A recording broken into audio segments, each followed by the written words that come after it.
What is going on, guys? Welcome back to the channel. And today we have some breaking news. Carson Wentz was just traded just minutes ago. This is a live reaction. Just traded minutes ago to the Indianapolis Colts, the place where the majority of people, the majority of fans, the majority of analysts thought he would be traded to, and it makes perfect sense. It absolutely makes sense. So before we get into my full breakdown, let's get into the trade details. What was he actually traded for? Because it isn't as clear-cut as you might expect. He was traded for a 2021 third-round pick. That's good. Great. Eagles get a 2021 third-round pick. But they also traded for a 2022 conditional second-round pick. So now that's where it gets a little bit confusing because it's conditional in the sense that if Carson Wentz plays over 70% of the snaps for the Colts and Indianapolis makes the playoffs, then that second-round pick turns into a first-round pick. So if Carson Wentz plays over 70% of snaps for the Colts and they make the playoffs, then the Eagles get a first-round pick instead of the second-round pick. But if he doesn't, then it just becomes a second-round pick. So either way, the Eagles get a third and a first or a third and a second. So pretty good compensation for a guy that had an awful year last year and was arguably the worst quarterback in the NFL in 2020. However, Carson Wentz is not only that player. We saw in 2017 what he could do. He put up 33 passing touchdowns, 7 interceptions, and got his team a playoff berth. And, you know, with that team, I would guess that he would probably be able to take them to the Super Bowl and maybe win again because he was outstanding that year and he had a great team. So he was playing like an MVP at one point in his league, and who was he doing that with? Let's say, who were his coaches, okay? Well, his offensive coordinator was Frank Reich, the head coach of the Indianapolis Colts. That is a perfect fit. Frank Reich has proven that he can tap into the best of Carson Wentz, and he's proven that he can get the most out of Carson Wentz and get him playing like an MVP. So if he can continue to do that with the Colts, then, I mean, are you kidding me? The Colts win this by a mile. If the Colts can get an MVP caliber player, if they can get a player who's going to consistently put up 30 passing touchdowns and not turn over the ball as much as we saw him do last year, the Colts have their guy. The Colts win this one by far. The Colts are a team that is always right there, and they are always right there when you talk about playoff contention, when you talk about Super Bowl contention. But for the last couple years, ever since they lost Andrew Luck, they need the quarterback, right? Jacoby Brissett wasn't good enough. Phillip Rivers wasn't good enough. Carson Wentz wasn't good enough last year. But now you're talking about getting a guy that could potentially be your franchise quarterback. You're talking about a guy that looked like a franchise quarterback with this head coach. There is already a relationship there. Carson Wentz is going to be comfortable with Frank Reich. You know it's just going to happen because he's at his best when he is with Frank Reich. And Frank Reich has to be thrilled to have the guy that he won a Super Bowl with back on his team, back as the guy that he's coaching, because that's the goal for the Colts. The Super Bowl. It's Super Bowl or bust time now for them. Now that they have the guy who could potentially lead them into the promised land and potentially get them that Super Bowl. So now for the Eagles.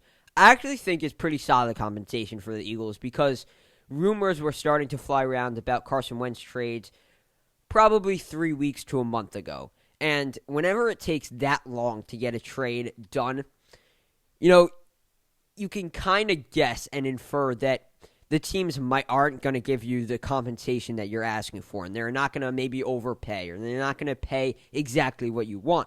So what I think the Eagles were looking for was a first this year, maybe another pick in the second or third round, or maybe just a good player, right? They got something similar to that, but not quite there, right? Not quite what the Eagles were looking for, but I still think that the value that they could end up potentially getting with that first round pick, if the Colts do make the playoffs and Wentz stays healthy, then I think the value is just as good because you do pick up an extra third this year, which is obviously great, but you still get 2 first-round picks next year, which I actually think might be better than this year because you can give Jalen Hurts a full season to really develop, see what he is, And then if you don't like him, you have 2 firsts that you could use to your advantage to go get your quarterback of the future in the 2022 NFL draft. So you're locked and loaded. Wherever you want to go at the quarterback position, you have your options, whether that's Jalen Hurts, whether that's a quarterback in 2022, or if honestly you're at pick 6 right now, you could realistically trade up to pick 3 or pick 2 to get Zach Wilson or Justin Fields in this class if you really wanted to. So there are a lot of options at the quarterback position for the Philadelphia Eagles. So quick grades, initial grades. Me and Mitch are probably going to talk about this tomorrow in our podcast. But quick shot grades, initial grades for me is going to be Indianapolis Colts. I'm going to give them an A because, listen, if this works out, then the reward is going to be well worth it. If Carson Wentz can become that franchise quarterback that you've been needing and that you've been missing for a little bit now, then, I mean, you fleeced the Eagles. Then you really stole something from them because if he can be that guy, the Colts are going to win Super Bowls.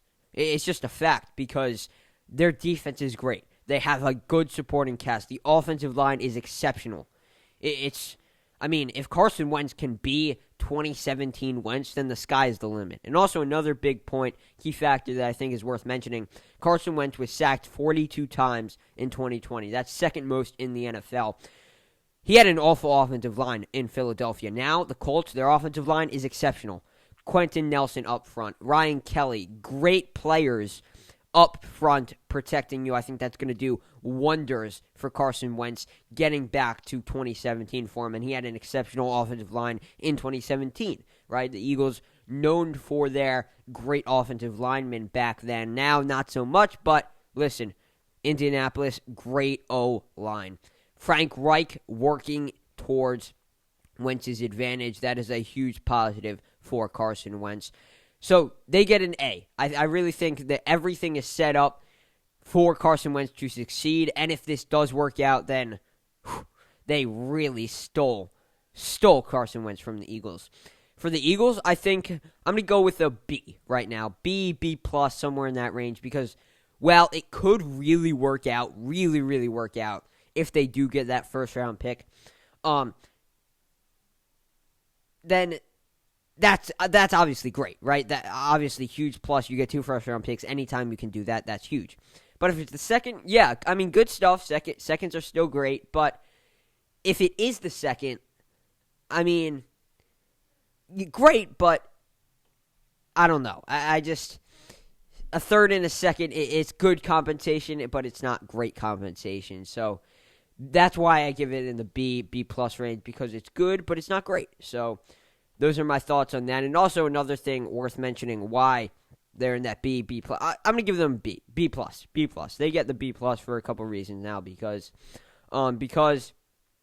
if the Colts don't make the playoffs and if Carson Wentz doesn't play 70% of the snaps, it's going to be a second-round pick. But also, if they don't make the playoffs, that means it's going to be a higher second-round pick. So it'll be in the front end of the second round, which is obviously a big plus. So even if it is the second, it's going to be a little bit higher second. So that's a major positive. So I give them B plus for this initial grade. So the Eagles, they get an A. The Eagles get a B plus, and the Indianapolis Colts get an A. So those are my initial thoughts on the Carson Wentz trade. Like I said, we're going to talk about it more in depth on the podcast tomorrow. So stay tuned for that. Tune in for that. Once I have time to ruminate in this trade. Also, go check out the podcast. All the podcasts, you can find that wherever you listen to your podcast, iTunes, Spotify, Google, wherever it is. Those are uploaded Tuesdays and Thursdays. Also, go swing by the website, firstandgoalfootballtalk.com. There's going to be a lot more draft content going up there as well, mock draft, scouting reports, all of that good stuff. So if you're into that, go check that out. Also, if you just want normal NFL, NCAA articles, that's the place for that stuff. Subscribe to the YouTube, drop a like. It would be very much appreciated. Share it with a friend. And lastly, follow the Twitter, First and Goal FB. That's the Twitter handle. That's where you can find everything going on here at First and Goal. So until next time, Sam Levine signing off.